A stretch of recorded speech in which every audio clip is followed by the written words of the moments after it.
دو طرفہ تعلق کا نام. کسی کو آپ سے محبت ہے لیکن آپ کو اس سے محبت نہیں ہے تو یہ نسبت نہیں. لہذا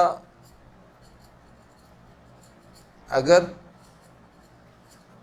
اللہ بندے سے محبت کرتے ہیں لیکن بندہ اللہ سے محبت نہیں کرتا، بندہ اللہ کی محبت کو شو ہی نہیں کرتا، اور اللہ کی محبت شو کیسے ہوتی ہے؟ اللہ کی اطاعت کے ساتھ، اللہ کے حکموں کے ساتھ. جب بندہ اللہ سے محبت کو شو نہیں کرتا تو یہ نسبت کے نور سے منور نہیں ہے، یہ غافل ہے، اس کے اندر نسبت کا نور نہیں. کیوں؟ کیونکہ نسبت کا نور تب داخل ہوتا ہے جب بندہ اللہ تعالیٰ کی ذات کا فرما بردار ہو کر چل رہا ہوتا ہے، یہ بھی اللہ سے محبت کر کے چل رہا ہوتا ہے، اور اللہ کی محبت کی وجہ سے اللہ کے حکموں کو پورا کر رہا ہوتا ہے.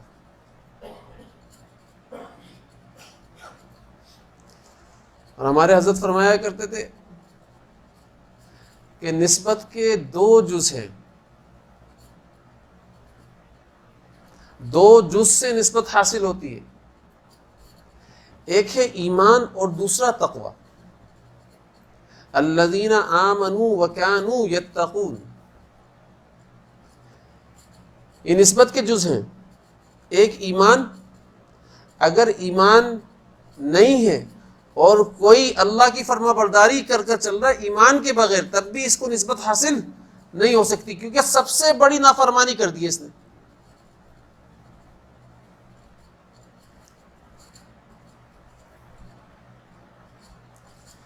اور دوسرا تقوی، کہ بھئی متقی بن کر چل رہا ہو، متقی بن کر.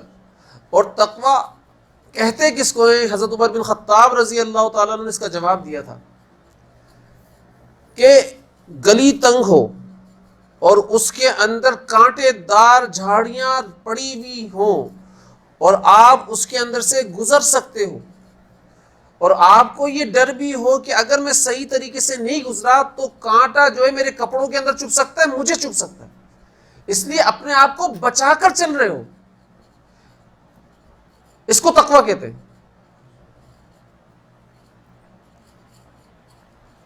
تو ایسے ہی سمجھ لو آپ دنیا سے گزر رہے ہو، اور یہ جو دنیا کے اندر نافرمانیاں موجود ہیں، یہ کانٹے دار جھاڑیاں ہیں اور آپ کے لیے راستہ تنگ ہے،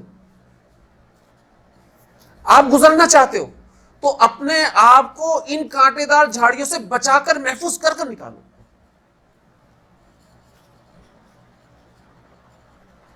تب جا کر آپ متقی بنو گے، تب جا کر آپ متقی بنو گے، اور تب جا کر آپ کو نسبت کا نور حاصل ہوگا، تب جا کر آپ کے سینے کے اندر نسبت کا موتی داخل کیا جائے گا.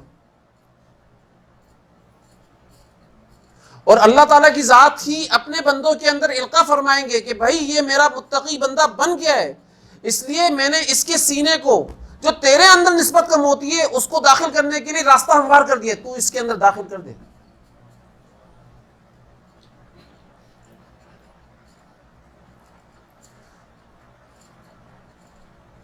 تو لہذا حضرت کا شعر ہے کہ جو آگ کی خاصیت وہ عشق کی خاصیت، ایک سینہ بسینہ ہے اور ایک خانہ بخانہ ہے.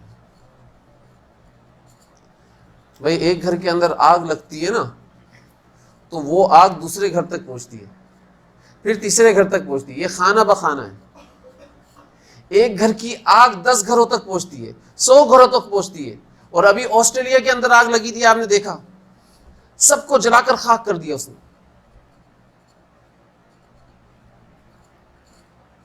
تو ایک سینہ بسینہ ہے اور ایک خانہ بخانہ. اور جو عشق کی آگ ہے نا وہ سینے کے اندر سے سینے کے اندر منتقل ہوتی ہے، سینے سے سینے میں منتقل ہوتی ہے. لہٰذا اس کے لیے مشائخ کے سینوں کو یوز کیا جاتا ہے، استعمال کیا جاتا ہے۔ یہ جو آپ صلی اللہ علیہ وسلم کی نسبت کا موتی ہے حضرت ابوبکر صدیق رضی اللہ تعالیٰ عنہ کے سینے کے اندر، پھر حضرت ابوبکر صدیق رضی اللہ تعالیٰ عنہ سے مشائخ کے سینوں کے اندر، پھر مشائخ سے آپ کے شیخ کے سینے کے اندر، پھر آپ کے شیخ سے آپ کے سینوں کے اندر منتقل کیا جاتا ہے۔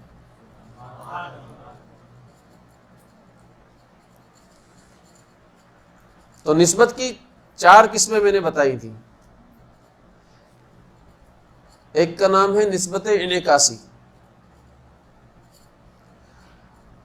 اور ایک کا نام نسبت، بتاتے جاؤ تاکہ پتہ چلے کہ آپ نے توجہ کے ساتھ سنا تھا۔ ایک کا نام ہے نسبت پہلی نسبت کیا ہے؟ انعکاسی، اور دوسری نسبت کیا ہے؟ القائی، اور تیسری نسبت اصلاحی، صحیح ہے۔ ایک کا نام ہے نسبت انعکاسی، دوسری کا نام ہے نسبت القائی، اور تیسری کا نام ہے نسبت اصلاحی، ٹھیک ہے نا۔ نسبت انعکاسی کے بارے میں نے آپ کو بتایا تھا، تھوڑا سا ابھی پھر بتاتا ہوں تاکہ یاد رہے آپ کو۔ نسبت انعکاسی کس کو کہتے ہیں؟ کہ آپ نے ذکر و شغل کے اندر اتنے لگے کہ آپ کا سینہ پاک اور صاف ہو گیا۔ جب پاک و صاف ہوا تو شیخ کے قلب کے اندر جو تجلیات کا فیض تھا وہ آپ کے قلب کے اندر آنے لگا۔ جب تک آپ شیخ کی محفل کے اندر بیٹھے ہو آپ اس کا فیض اپنے قلب کے اندر محسوس کرتے ہو،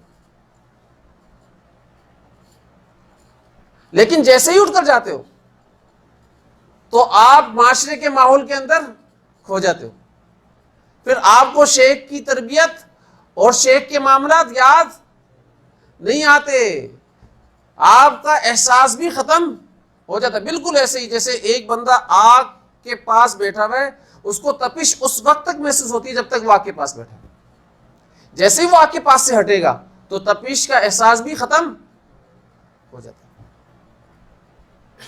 خوشبو جس نے لگائی ہوئی ہے تو اس کو خوشبو اس وقت تک آئے گی جب تک اس کو خوشبو، یہ خوشبو والے کے پاس بیٹھا ہوا ہے، اور جیسے ہی یہ خوشبو والے کے پاس سے اٹھ کر جائے گا فوراً خوشبو ختم۔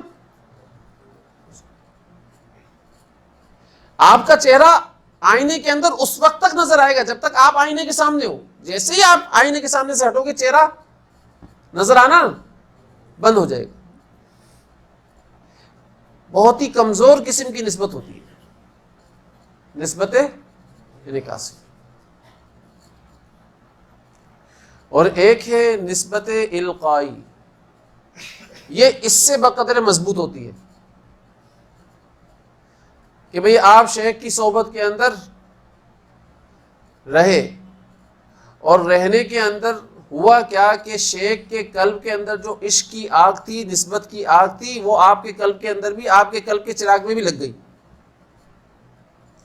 لیکن ہلکی لگی، ابھی اس کو تیز کرنا ہے اور اس کو بجھنے سے بچانا ہے۔ اب گناہوں کی آندیاں چل رہی ہیں، گناہوں کی ہوائیں چل رہی ہیں، تو ان گناہوں کی ہواؤں سے اس چراغ کو بجھنے سے بچانا ہے کہ بھائی کوئی ایسا میری زندگی کے اندر گناہ نہ ہو جائے جس سے یہ چراغ بجھ جائے۔ اب آپ جہاں پر بھی جا رہے ہو نا، یہ چراغ آپ کے ساتھ جا رہا ہے، کسی بھی محفل کے اندر ہو آپ تو یہ چراغ آپ کے اندر ہے۔ اگر کوئی ایسی ویسی حرکت کرنے لگ جاتے تو فوراً دل کے اندر خیال آتا ہے یار تیری نسبت کس سے جڑی ہوئی ہے، سوچو تو صحیح کیا ہو رہا ہے، تو کیا کر رہا ہے۔ کسی خاتون کی طرف نظر اٹھانے کا دل چاہ رہا ہے لیکن فوراً ایک دم خیال آتا ہے یار تو سوچ تو صحیح کیا کر رہا ہے۔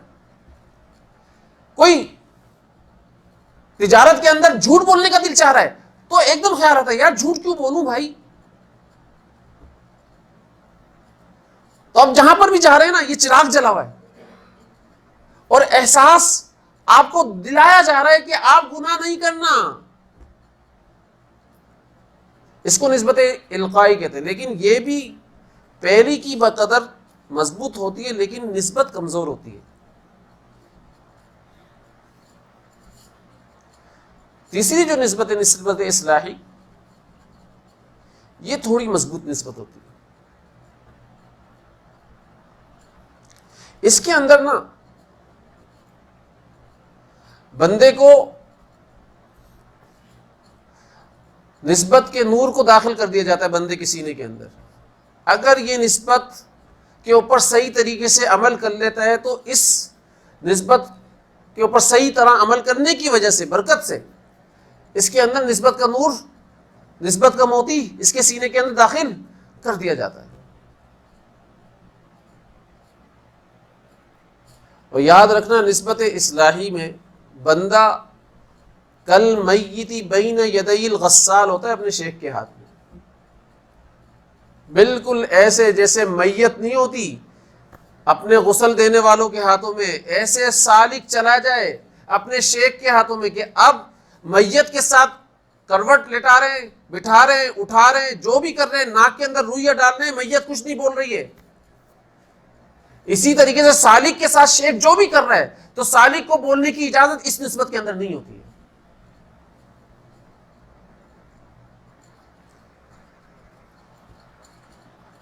کیونکہ اس نسبت کا مغز کیا ہے؟ اس نسبت کے اندر ختم ہی میں کو کرنا پڑتا ہے. آپ کے اندر جو میں ہے نا اس کو نکالنا پڑتا ہے. اگر آپ کی میں نکل گئی سمجھ لو اس کے بعد آپ کے اندر نسبت کا نور داخل ہو گیا.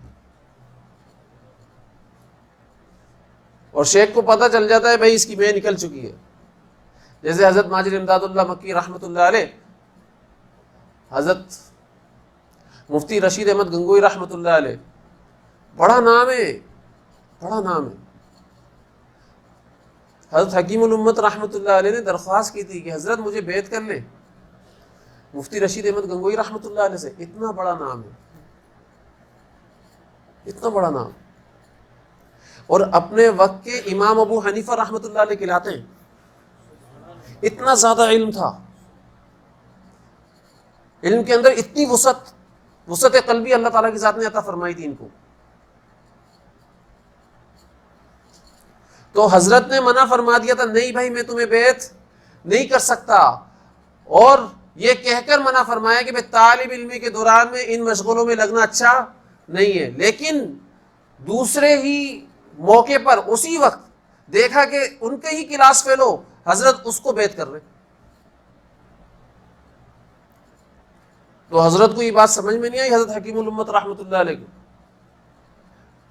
اور خط لکھ کر بھیج دیا. یہ حج پر جا رہے تھے مفتی رشید احمد گنگوئی رحمۃ اللہ علیہ، حج پر جا رہے تھے، وہ مکے میں رہتے تھے حضرت ماجد امداد اللہ مکی رحمۃ اللہ علیہ. تو یہ حج پر جا رہے تھے، حج پر خط لکھا کہ میں نے بیعت کی درخواست کی تھی حضرت سے، انہوں نے منع کر دیا، انہوں نے منع کر دیا، مجھے بیعت نہیں کیا. تو آپ ہی میری طرف سے سفارش کر دیں کہ ان کو بیعت کر لیں. یہ خط لکھ کر بھیجا ہے، اور لکھ کر بھی ان کے ساتھ ہی بھیجا ہے کہ آپ جا رہے ہیں نا حج کرنے، تو آپ اپنے شیخ کو یہ خط دے دیجئے گا میری طرف سے. تو حضرت نے خط دیا وہاں پر جا کر، اور خط پڑھتے ہی دیکھا کہ بھئی یہ حکیم الامت آپ سے بیعت ہونا چاہتا ہے، چل تو نہیں، اس کو میں ہی بیعت کر لیتا ہوں، اس کو بتا دینا اس کو میں نے بیعت کر لیا ہے.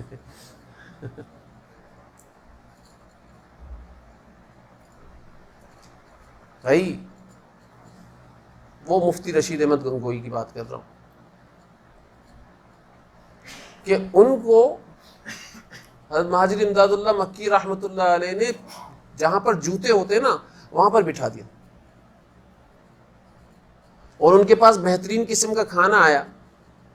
ایک میں کوفتے تھے اور ایک میں دال تھی یا سبزی تھی. تو کوفتے تو اپنے پاس رکھ لی اور دال ان کو دے دی کہ بھئی آپ کھاؤ.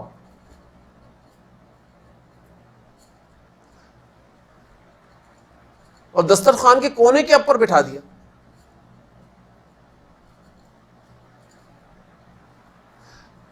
اور دال بھی کیسے ڈال کر دی؟ حضرت فرمایا کرتے تھے دال بھی روٹی کے اوپر ڈال کر دی ہے، روٹی کے اوپر. اور یہ کون ہے؟ مفتی رشید احمد گنگوئی رحمۃ اللہ علیہ، بہت اونچا نام ہے.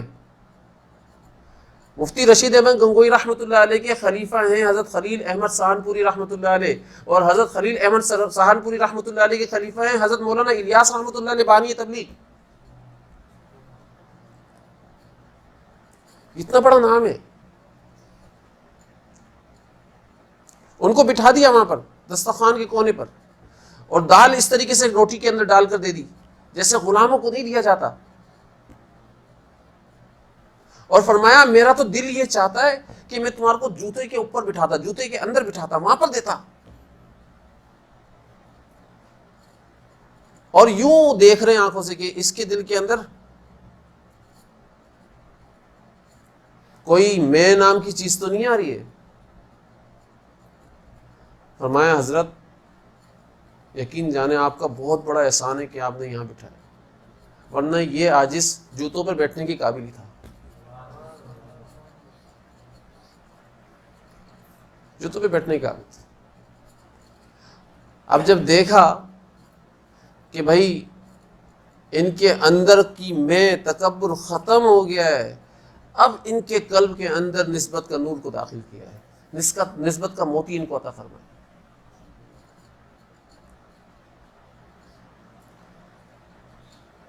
بھائی نسبت جو ہے نا، نسبت کا جو موتی ہے وہ ایک امانت ہے، وہ انسان رکھ نہیں سکتا ہے اپنے پاس، اس کو ادا کرنا ہی پڑتا ہے۔ اگر اس نے، جس کے پاس نسبت کا موتی ہے، اس نے صاحب حق کو یہ امانت نہیں دی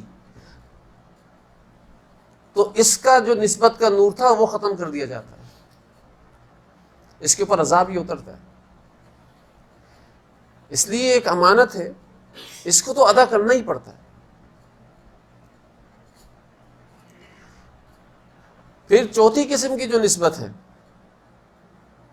وہ نسبت اتحادی ہے۔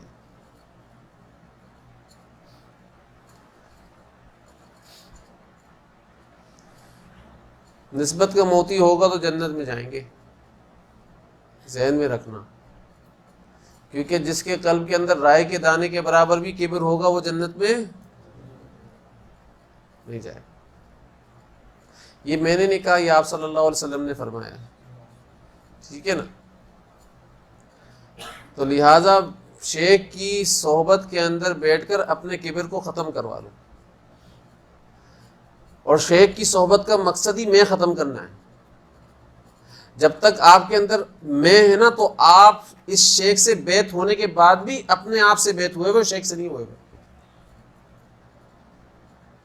جب تک شیخ کی بات آپ کو سمجھ میں آ رہی ہے نا، اس وقت تک تو شیخ کی بات کی موافقت کر رہے ہو اور شیخ کی بات کو لے کر چل رہے ہو، لیکن جب شیخ کی بات سمجھ میں نہیں آئے گی اس وقت آپ شیخ کی بات سے مخالفت کرو گے، اختلاف کرو گے۔ تو اس وقت بات سمجھ میں آتی ہے کہ بھائی ابھی اس کا جو شیخ ہے نا، اس کا نفس ہے، یہ متبع سنت شیخ کی بات کر رہا ہوں میں، متبع سنت اگر شیخ ہے نا، اس کی بات اگر آپ کو سمجھ میں نہیں آ رہی اور آپ بولتے نہیں یار مجھے سمجھ میں نہیں آ رہی یہ والی بات،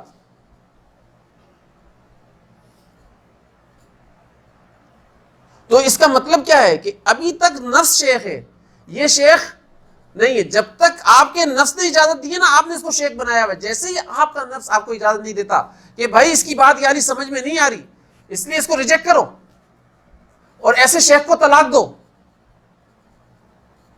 دوسرے شیخ کے پاس چلتے ہیں یار، وہاں پر بڑے مزے ہیں۔ یہ شیخ کے معاملات کو ہی کھیل بنا لیتا ہے، وہ کھلونا سمجھ لیتا ہے۔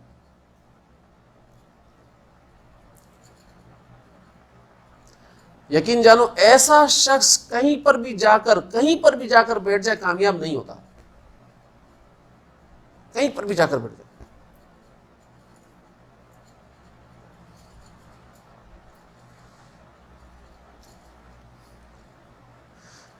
چوتھی قسم کی نسبت ہے نسبت اتحادی۔ نسبت اتحادی کس کو کہتے ہیں، اس کو سمجھیے گا، آج بات ہی میں اس کے اوپر کرنا چاہتا ہوں۔ نسبت اتحادی کہلاتی ہے کہ مرید کا شیخ سے ایسا تعلق قائم ہو جائے کہ شیخ اور مرید کے اندر مماثلت ہو جائے، اور یہ جو نقل ہے یہ اصل کے موافق نظر آنے لگے، اتنی حد تک مماثلت ہو جائے، یہ جو نقل ہے یہ اصل جیسا نظر آنے لگے۔ لیکن یہ موافقت حاصل کیسے ہوتی ہے، یہ مماثلت حاصل کیسے ہوتی ہے؟ جب تک شیخ کی محبت نہیں ہے نا اس وقت تک یہ مواصلت حاصل نہیں ہو سکتی ہے، اور وہ بھی عظمت والی محبت چاہیے شیخ کی، تب جا کر یہ مواصلت حاصل ہوتی ہے۔ کسی نے پوچھا حضرت سے کہ بھائی شیخ کی صحبت میں بندہ کتنا رہے؟ تو حضرت نے جواب دیا کہ بھائی شیخ کی صحبت میں بندہ اس وقت تک رہے جب تک اس جیسا نہ ہو جائے۔ اگر سمجھ لو کہ اس جیسے ہو گئے ہو، جو کہ شیخ ہی بتا دے گا تمہیں، تو پھر وہ شیخ ہی آپ کو کام دے دے گا کہ بھائی اب تو بھی اللہ اللہ سکھا دے، لوگوں کو اللہ اللہ کرنا سکھا اور لوگوں کو اپنی ذات سے جوڑ، بیعت کر۔ آپ اسی شیخ کے مجاز بیعت بن جاؤ گے۔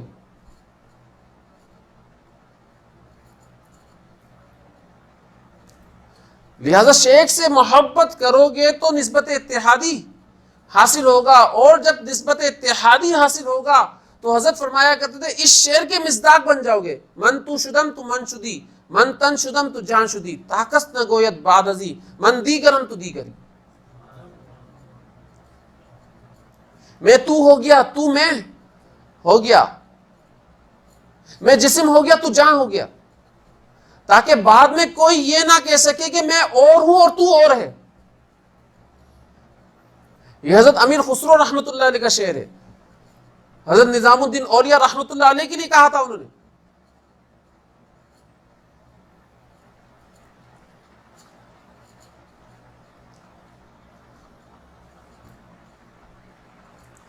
اب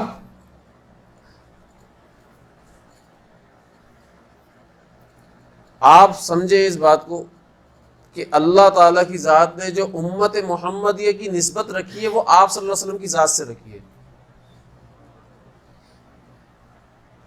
اور کیا کہا یہ آپ صلی اللہ علیہ وسلم کی ذات ہے، ان کو طریقے ان کے دے کر بھیج رہا ہوں، لہذا تو ان کے طریقوں کو فالو کر کے، ان کے طریقے کو فالو کر، اتباع کر۔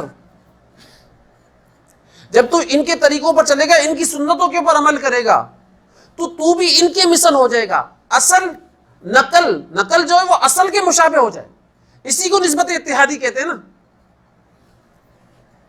تو آپ صلی اللہ علیہ وسلم کا جو طریقہ اللہ تعالیٰ کی ذات نے امت کو دیا ہے وہ اس لیے دیا ہے کہ تیرے اندر بھی مجھے محمد نظر آئے، تیرے اندر بھی میں محمد کو دیکھنا چاہتا ہوں،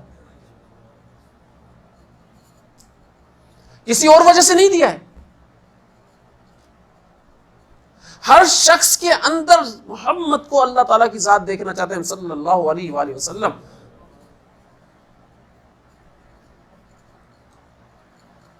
اب ہم تو یہ سمجھتے ہیں کہ کھانا پینا لیٹنا اٹھنا بیٹھنا صرف یہی سنت ہے، ہم تو یہی سمجھ رہے ہوتے۔ ارے نہیں بھائی،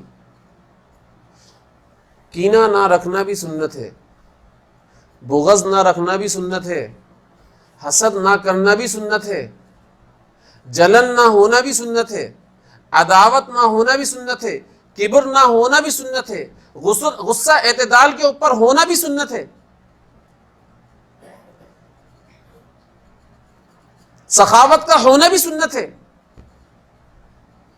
حرص اور حویص کا نہ ہونا بھی سنت ہے۔ تو اتنے بڑی بڑی کھانے پینے کی سنتوں کو تو لیتے ہیں، وہ لینا چاہیے، لیکن اتنی بڑی بڑی سنتوں کو کیسے چھوڑ کر جا رہے ہیں ہم لوگ؟ یہ والی سنتیں کیوں نہیں لے رہے؟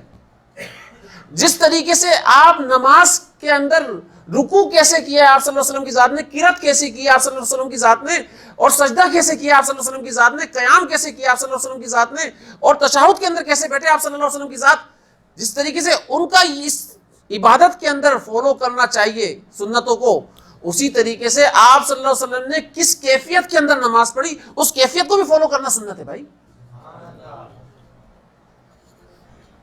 سبحان ربی العظیم کہتے ہوئے آپ صلی اللہ علیہ وسلم کی کیا کیفیت ہوا کرتی تھی، کون سامنے ہوتا تھا؟ اس بات کو کے اوپر عمل کرنا بھی سنت ہے نا. سجدے کی حالت میں کیا کیفیت ہوتی تھی اس بات کے اوپر عمل کرنا بھی سنت ہے نا. قرات کے وقت آپ صلی اللہ علیہ وسلم کی کیا کیفیت ہوتی تھی؟ آپ صلی اللہ علیہ وسلم اللہ کے سامنے قرآن پڑھ رہے تھے، اس وقت کیفیت کیا ہوتی تھی؟ اس کیفیت کے اوپر عمل کرنا بھی تو سنت ہے نا.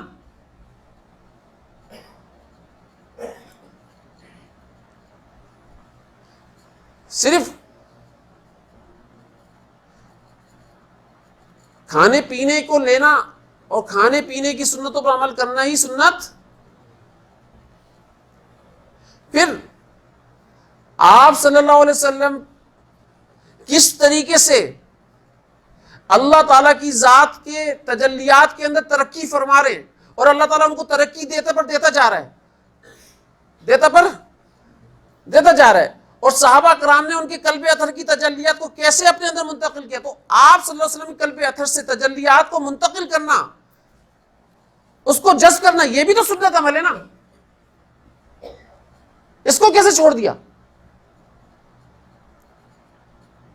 اور جس طریقے سے کمالات نبی صلی اللہ علیہ وسلم آپ صلی اللہ علیہ وسلم کو عطا فرما رہے ہیں، اور آپ صلی اللہ علیہ وسلم یہ چاہتے ہیں کہ ان کمالات کو میرا امتی بھی حاصل کرے، تو آپ صلی اللہ علیہ وسلم کی چاہت نہیں ہے، یہ کس کی چاہت ہے؟ آپ صلی اللہ علیہ وسلم. اس چاہت کو پورا کرنا بھی تو سنت ہے نا.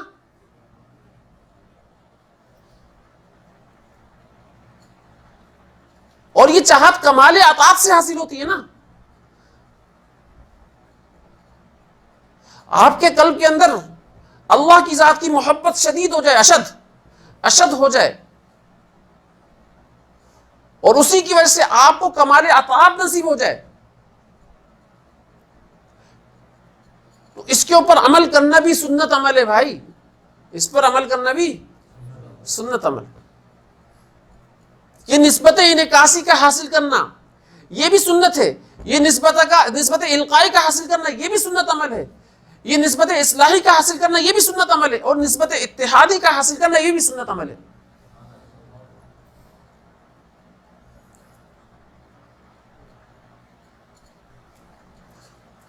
بھائی غار ہرا میں 6 مہینے پہلے آپ صلی اللہ علیہ وسلم کی ذات غار ہرا کے اندر جانا شروع ہو گئے تھے، صحیح ہے نا. انقطاع عن المخلوق اس کو کہتے ہیں تصوف کی ٹرمز کے اندر.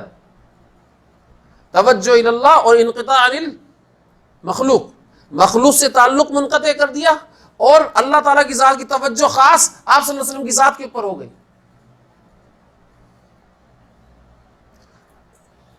نسبت انعکاسی حاصل ہو گئی تھی. پھر حضرت جبرائیل علیہ السلام نے کہا پڑھو، اقرا، فرمایا ما انا بھی قاری، میں پڑھنا نہیں جانتا ہوں. تو حضرت جبرائیل علیہ السلام نے پکڑ کر بھیچا تھا نا، اور 3 دفعہ بھیچا تھا. یہ بھیجنا کیا تھا؟ یہ تفصیلی سلوک تھا.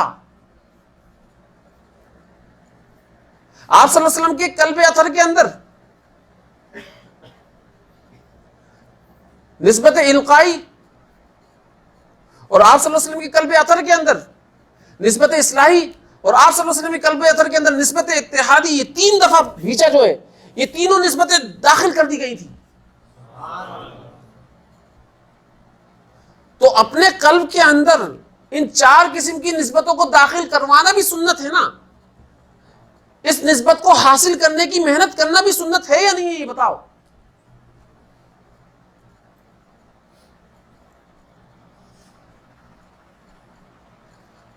بھائی یہ سارے کام سنت بتا رہا ہوں میں آپ کو. شاید ہو سکتا ہے کہ اس سنت کو بہت ہی کم لوگ جانتے ہوں. ہمیں سنتیں جو پتہ ہیں بھائی، گاڑی میں بیٹھو تو دعا پڑھ لو. ہمیں جو سنت پتہ ہے، کھانا کھاؤ تو دعا پڑھ لو، کپڑے پہنو تو دعا پڑھ لو، باتھ روم سے باہر نکلو تو دعا پڑھ لو، باتھ روم کے اندر جاؤ تو دعا پڑھ لو، بستر پر جاؤ تو دعا پڑھ لو، سو کر اٹھو تو دعا پڑھ لو، گھر سے باہر نکلو تو دعا پڑھ لو، گھر کے اندر آؤ تو دعا پڑھ لو. ہمیں یہ سنتیں معلوم ہیں، یہ سنتیں ہیں، اس میں کوئی شک نہیں ہے. لیکن سنتوں کا دائرہ یہیں تک محدود کیوں کر دیا؟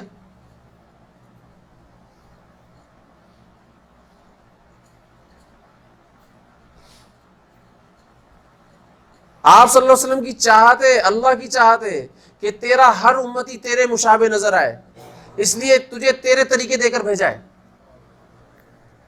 تو آپ صلی اللہ علیہ وسلم کے مشابہ ہونا، نقل کا اصل کے مشابہ ہونا بھی تو سنت ہے نا۔ اس کو کیسے چھوڑ کر جا رہے ہو؟